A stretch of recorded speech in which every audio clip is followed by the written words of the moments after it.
Hey everybody. I was actually perusing Facebook and I saw this piece of writing that I believe came from Substack. It's by a guy named Brent Molnar. I'm going to tag him below. Super, super small creator with super, super great thoughts. So please go follow him, find him on Substack as well. But I'm just going to read a piece that he wrote. It's a little on the longer side, so you can feel free to watch this in 2 times speed. But it kind of teaches us what the world could look like if, in fact, Donald Trump and his regime, because remember, it's not just Donald Trump, decided to invade Greenland. I just want to kind of give a caveat. My own 2 thoughts here are that is not going to happen. I think at this point it is a lot of just trying to look tough and trying to look like a imperialist and things like that. I mean, never say never. But I learned a lot from this, and I hope you will too. So here we go. This is known as the unaliving pact. I can't say that word. So this is the question of what happens the moment we touch Greenland. If the United States follows through on the threat to invade Greenland, we need to be crystal clear about what is happening the next morning. This is not a real estate transaction or a routine military exercise. It is the geopolitical equivalent of pulling the pin on a grenade in a crowded elevator.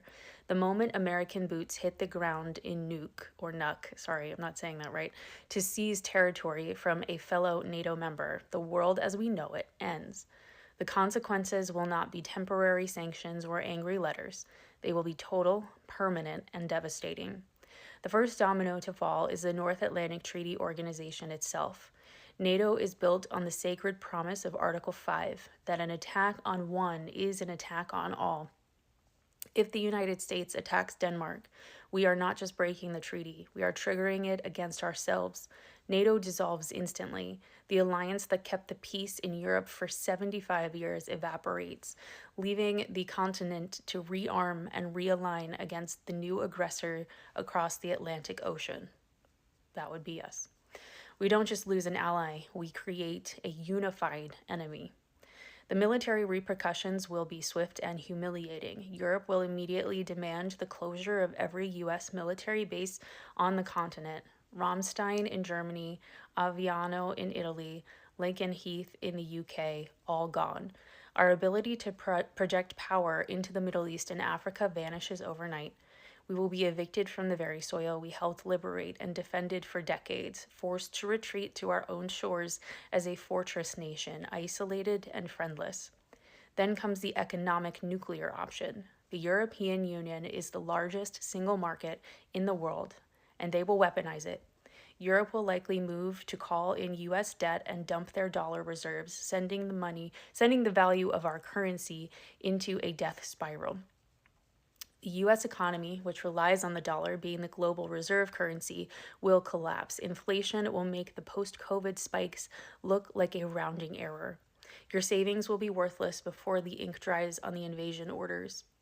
Corporate America will face an extinction event. US companies will be expelled from the European market. Apple, Google, McDonald's, and Tesla will see their assets seized or operations banned. Trillions of dollars in market capitalization will be incinerated in minutes. The stock market will not just crash, it will close. We are talking about the complete deglobalization of American industry, cutting us off from the wealthiest consumers on the planet. The skies will go silent. European aviation authorities will almost certainly ground all Boeing jets and ban U.S. airlines from their airspace. Transatlantic travel will cease.